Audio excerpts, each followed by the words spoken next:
Welcome, millionaires and future millionaires. You're listening to the Millionaires Unveiled podcast, a show where you'll hear the stories and interviews of everyday millionaires. We'll unveil their decisions, their strategies, and their portfolio allocation.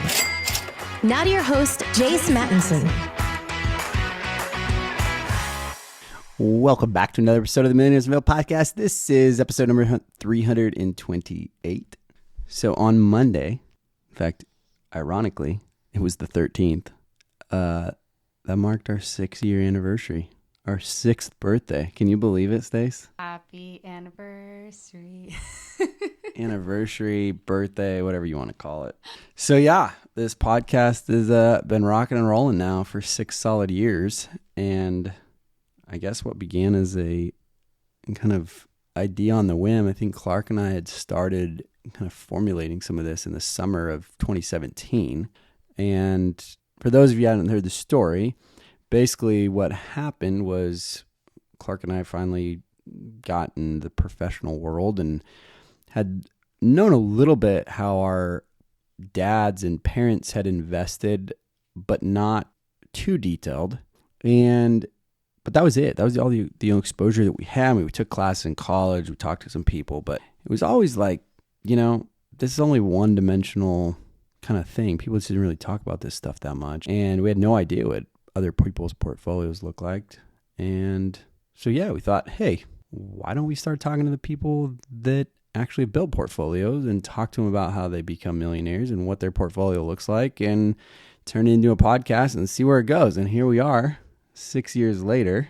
And yeah, in fact, we've done hundreds of interviews now. We're up 300 plus. Some of those interviews in there have been, we did some recaps back in the early days, and we did some interviews with those that were subject matter experts, thinking that some of the audience wanted that. And then over time, we've really honed in on just doing some millionaires, and we've sprinkled in some non-millionaires in there as well. But yeah, that's kind of how things have evolved over the years. And we went on the show back in the day.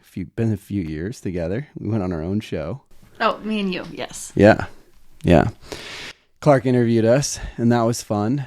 And then, we've had, you name it. We've had some crazy guests, from Chris Hogan to Robert Kiyosaki to James Daly to David Osborne, and then all the millionaires that, are probably just your next door neighbors and who've been willing to come on and share their story and share their net worth and share their portfolio allocation. And so that's where we are today. And Clark and I ran with this for about 4.5 years. And then he decided to kind of take some different routes in his professional life. And so here we are today. And Stace, my wife, who's been on the sidelines for a long time, has graciously joined us as an excellent voice. In fact, she's more professionally media trained than I am.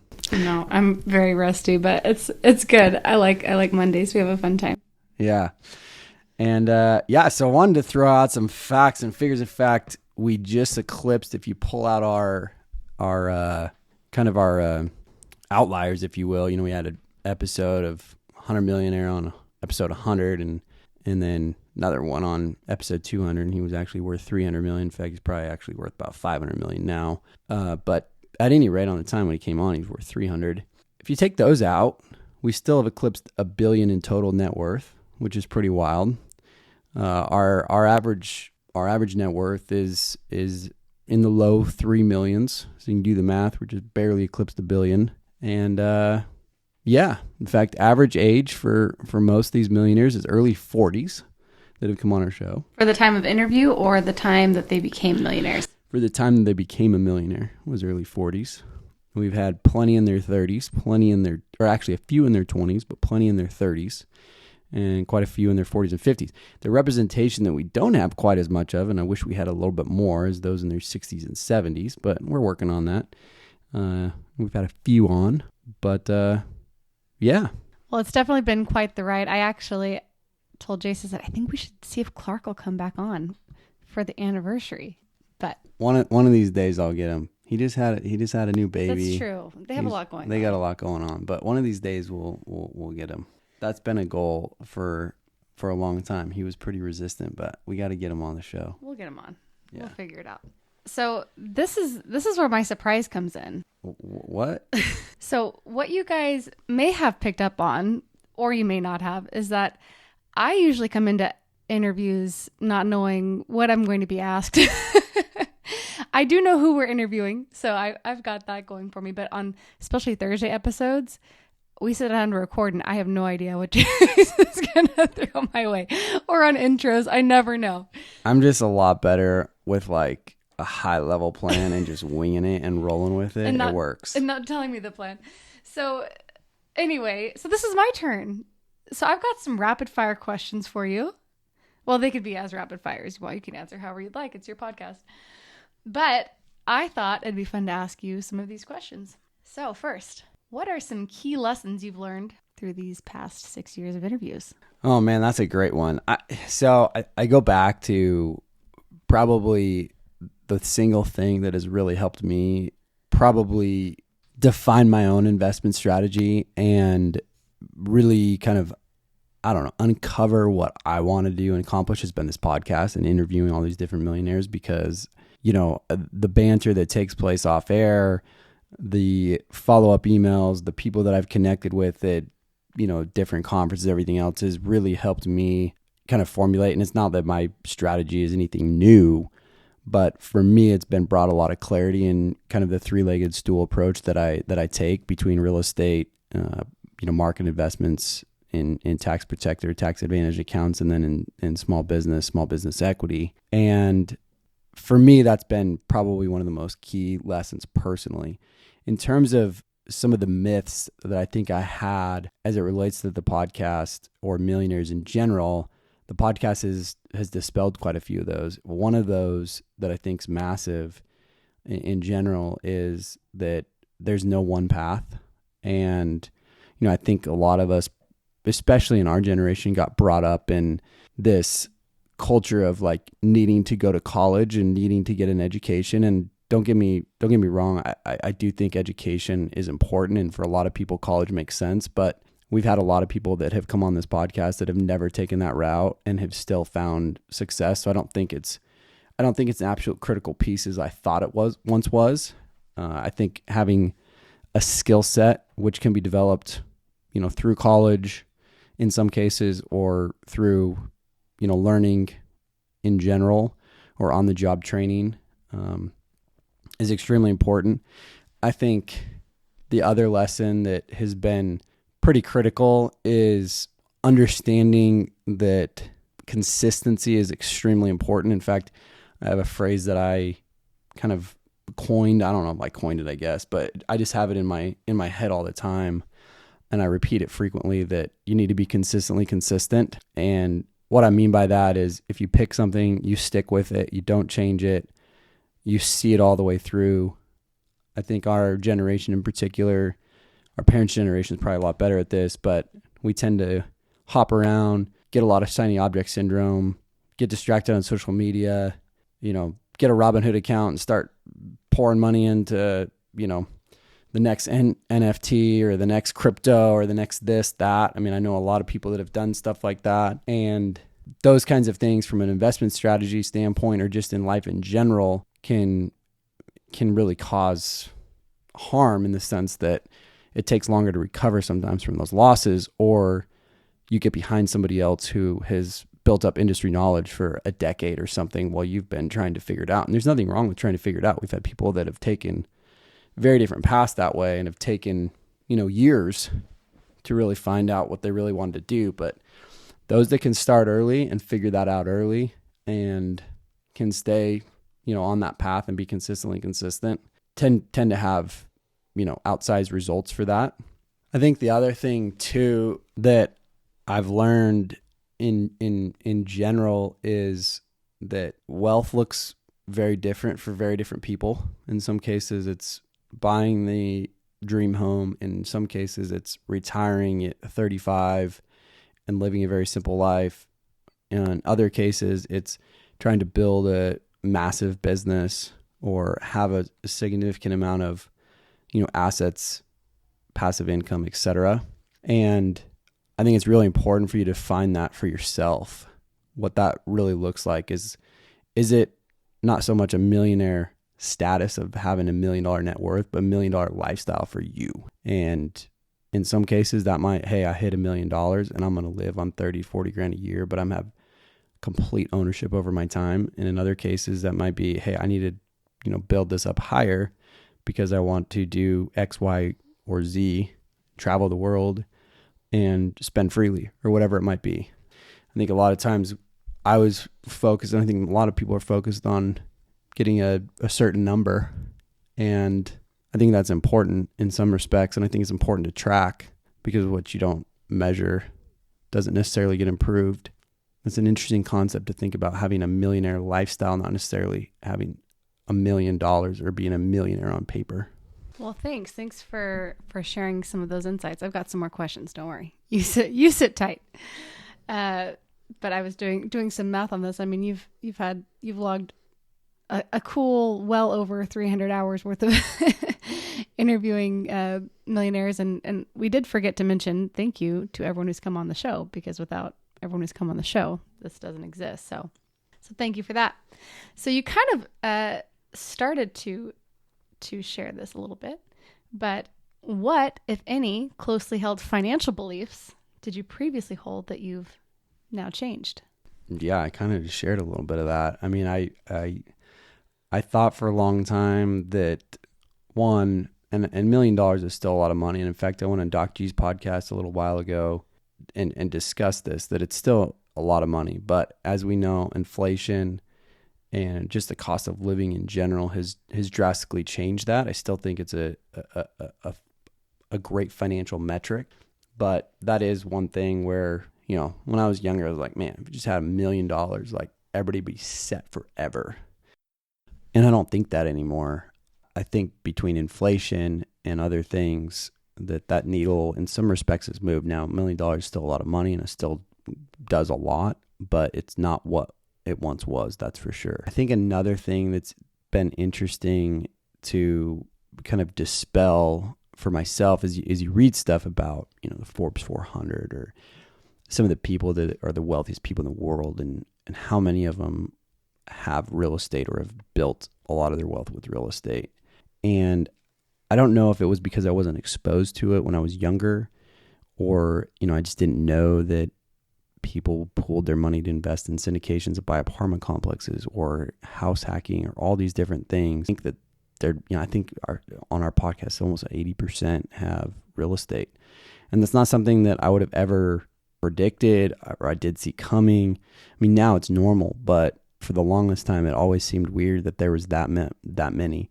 And I know, we've interviewed 300 something, and out there's thousands, right? And so there's plenty more that have money in the market. There's plenty more that have significant wealth in their business or multiple businesses. But nonetheless, 80% have exposure to real estate, and that's a lot. And there's a lot fewer. I guess the interesting thing for me is there's a little bit fewer by 3 or 4 points or whatever that have money in the market or money in public equities. So more people have chosen to invest in things that are not related to public equities than, alternatives. And I don't know if that was due to, some of the '08 crash, that now opportunities have been, endless in some respects for the last 15 years or what, but there's a lot that have built their wealth through real estate. I think the other thing that is interesting and has kind of been a dispel a little bit in my mind was, and I think back to the research that Dr. Thomas Stanley's done in one of his books, that most millionaires work between 60 or 70 hours a week.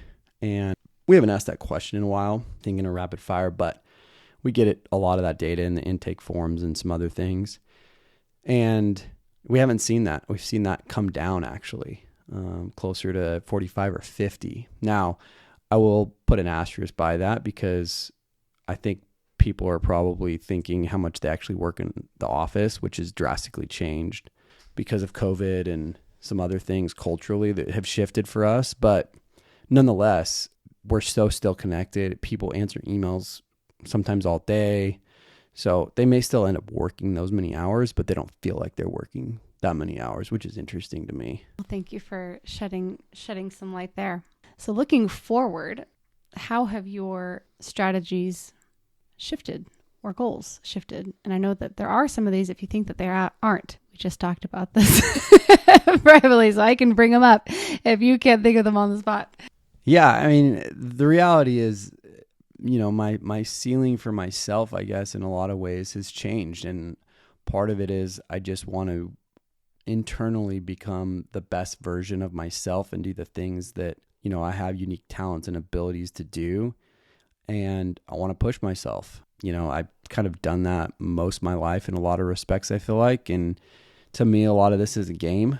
And there's some games that, I still play, but I may not be as competitive as I once was, such as basketball, because I've gotten older and slower and whatever. But business, building some wealth, it's become a little bit of a different game that I can play and isn't dependent on the fact that, I've aged a little bit. I'm slower. In fact, it actually helps that I've aged. And so that the needle's moved in some respects. And I go back to when we were dating and, the days of what I thought, my life was going to look like and how drastically different in some respects it is. But in other respects, it's exactly what I had imagined. I mean, I set out to accomplish as much as I possibly could with, my abilities, and worked as hard as I could and still do in many capacities, and have definitely tried to hone in on creating more of that $1 million lifestyle, or, in all aspects and all areas of my life, versus just, so much concentration on the actual number and dollars that come in. I will say that's something that you do a very good job with. In fact, some people ask Jace how to get hobbies. Like, man, how do you have hobbies? Like, I don't know what I should do when I do have any time. And Jace definitely works hard to work hard and play hard. And in doing so, it means he has to sacrifice some things, which are, I don't think he's ever slept in on a Saturday the whole time we've been married, because he plays ball at like 5:30 or 6 every Saturday morning. Or instead of doing like social guys night, he'd rather go play tennis, or, so his hobbies are something that are important to him and help fill that $1 million lifestyle bucket. Yeah. And to that note, I guess I'd bring up one other thing that I think is important just as much as wealth is, and that's health. Because if you don't have your health, it's hard to build wealth. And there's a lot of people, and I think it was Gandhi that the quote is so famous that it's so confusing that so many people spend so much of their life trying to build wealth, and then they get to a certain point and then they spend all their money trying to preserve their health. And there's been a couple people that I've met through the podcast and, off-air conversations and other things that I've realized that has to be almost a bigger priority and then almost building wealth. I mean, it becomes a means to an end to some degree, because typically you're trying to either save for something, buy time back, develop a lifestyle that is comfortable for you, or whatever, what have you, right? And if you don't kind of define some of that along the way, it's very easy for a lot of people, and I've seen this with very many people very close to me, that they get to a point where they're at retirement age, and it's like, what are you going to retire to now? And what have you been saving for? And why don't you want to step away and, from work that you may not enjoy as much anymore, or whatever? But they've defined themselves so much by those things that it's hard to change, right? It's a habit they've developed and they're good at it, and they've been doing it for 30 and 40 years. And now to, rewind and do something different. Some people are like, oh man, I want to go travel the world at 60 or whatever. They get there and they're like, man, traveling the world sounds terrible.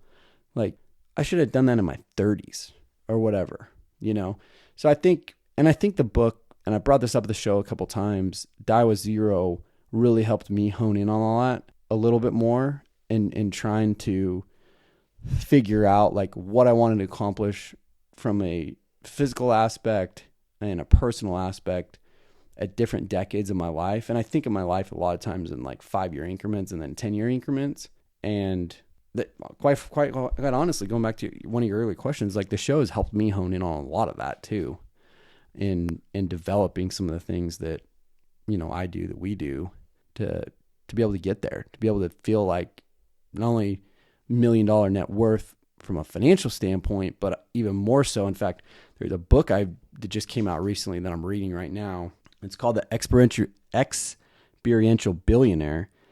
And this is all that it talks about, is essentially becoming a billionaire via experiences that you have.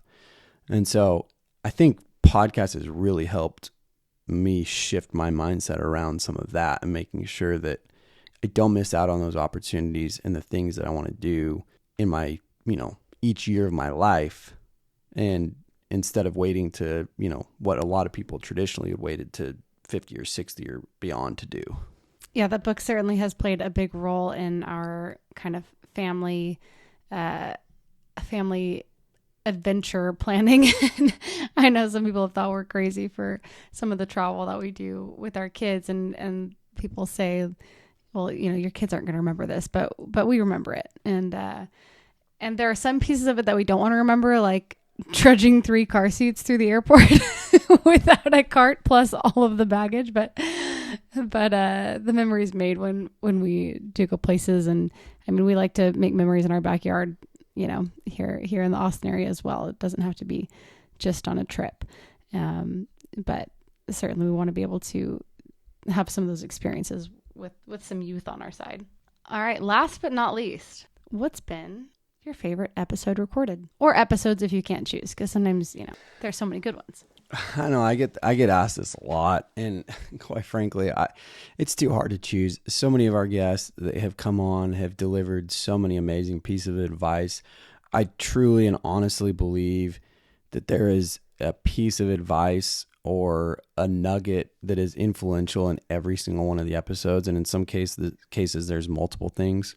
Some of the people that have come on I've become great friends with. Some of the people who have come on I've been friends with prior to them coming on. And so it's so hard to choose. Like, you know, I could break down like a handful of the episodes, you know, based on like, you know, hey, this episode was really inspiring because of this or whatever. I mean, episode 100 with David was amazing. And, you know, I love the energy that David brings. I love a lot of things that David does. I mean, I've never met somebody who was better at goal setting in my life. And he's really taught me a lot in that regard. But it's hard to say that that's like a favorite episode. You know, episode 200 with Jeremy, I mean, the guy's amazing. The guy's worth several $100 million. We called out on the show to try to get somebody on episode 200 that was worth $200 million. And Jeremy writes into us, and never met the guy. He said, hey, my friend told me about your show, and he said you were looking for somebody who's worth $200 million.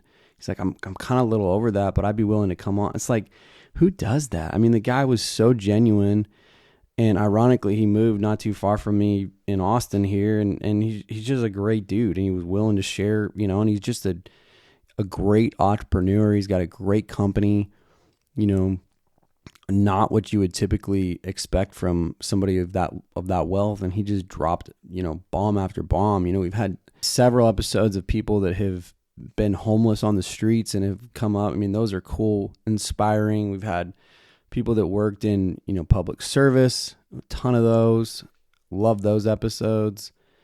You know, we've had people that, you know, in fact, the janitor, which is still one of our most downloaded episodes, you know, that have worked in the same job, and it's admirable. Like, that guy finds joy in being a janitor. He does a really good job, and the guy became a millionaire from it. Like, those aren't stories you hear every day either. You know, nobody talks about Fred the plumber or Joe the electrician, or, you know, our media and the media content and the clickbait that goes on is all about, you know, here's a prime example of like the recent bankruptcy of WeWork and Adam Newman being a billionaire, and he's actually never made any, company never ever made any money. You know, that's what we see in the media.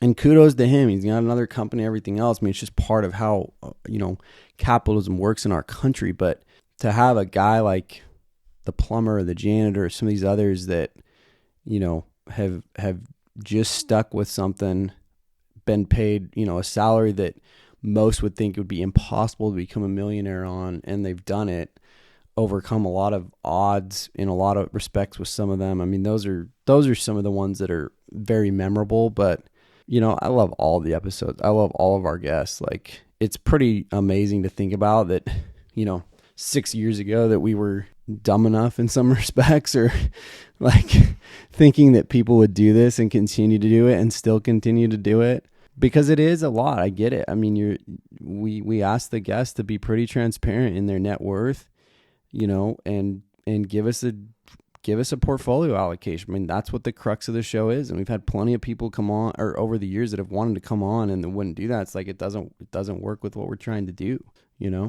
So those are, I mean, it's hard to choose just one episode. It really is. I feel like I just asked you who your favorite child is.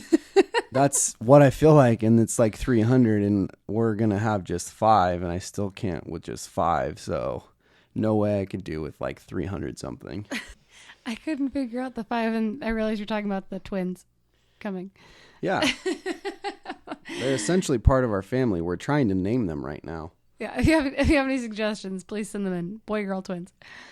Awesome. Well, thank you so much for answering my questions. You have certainly helped so many people along the way, and you are so good at this.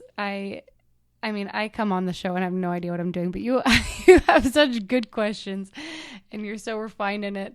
I don't even like to listen to the episodes back because I get embarrassed that I don't want to hear myself. But you're so good at this, and I'm glad you think so, because I still get hate mail quite frequently. But sometimes I'm like, if I'm not getting hate mail, then I'm probably not doing something well enough. Oh, you've never cared what anyone's opinions are of you, but for better or for worse. No, but really the podcast is a big labor of love. And Jace actually does all the editing and all the back end all himself. So yes, if I know we've been trying to do these Thursday episodes, they don't always happen. It's because it's a kind of a one and two man band, although really it's more so on him. I'm here for the fun, and he knows how to actually make it all work. But so we all appreciate you, Jace, me as your wife, but also as an MU listener. And I certainly glean a lot from all of the interviews you've done and all the knowledge that you've acquired over these last 6 years. So I hope that we just have much more to look forward to. Yeah, I'm hoping definitely for 6 more years. I mean, one of the things that when we started this that I was probably most excited about, and we've started to do some of it because it's been enough time, is looking at the portfolio allocations and the net worth changes over time. Because traditionally, the brokerage houses, financial advisors, et cetera, were some of the people that only had this data. And that's only if you'd worked with that financial advisor in some respects for, a decade or 2 decades, or stayed at the same brokerage house, which we know in most cases, that's not the timeline that most people stick with. They either move financial advisors or they're moving, brokerage houses or whatever. So it's really hard to get, some of the data that happens. And so we're finally getting to that point where, people that we had on the early days, it's been enough time, like, oh, wow, their net worth might have doubled. And how did their portfolio change? And did their strategy change from when they were 30 years old to 35 years old, or 35 to 40, or, major life events that might have shifted some of the things that they think now, or whatever, or, how we think about the economy and interest rates at, levels that most of us adults have not seen since, I was a kid in the 90s, but we haven't seen since the 90s, right? So it's been, upwards of 30 years. How do portfolios change, and do they change? Do people change their strategies? So those are the things that I'm from the get-go is most interested in. And then now we're really starting to be able to kind of detail and track that a little bit more. And we will have some reappearing guests to kind of go into that, which I'm super excited about. We've had a few on so far. But yeah, I mean, hopefully we can do another 6 years and keep this going. When I started this, it was not even 30 yet. So, the hope was probably to keep it rolling for several decades and really get into the nitty gritty of, what transforms portfolios and, do we have to change it from like $1 million net worth to 2 million at some point because inflation's driven up so much? I don't know. But yeah, we've got a lot of cool stuff in store for 2024. So be on the lookout for that. I'm super pumped for a lot of stuff that is coming up. I can't wait to hear what it is. I'm just kidding. I know it's coming our way. But it's been a great ride so far. I'm speaking like this is my podcast. It's your podcast. It is your podcast. You're the co-host. I'm just along for the ride. No, you're the co-host for sure. Anyway, well, it's been a solid 6 years, Jace. Happy anniversary. Happy birthday, MU. Yeah, we're going to have to bring you on soon and interview you by yourself. No. Yeah, it'll be great. No. Everybody loves to hear from you. Way more than me. I'm just the background noise. I'm getting hot flashes thinking about this. Well, with that, signing off.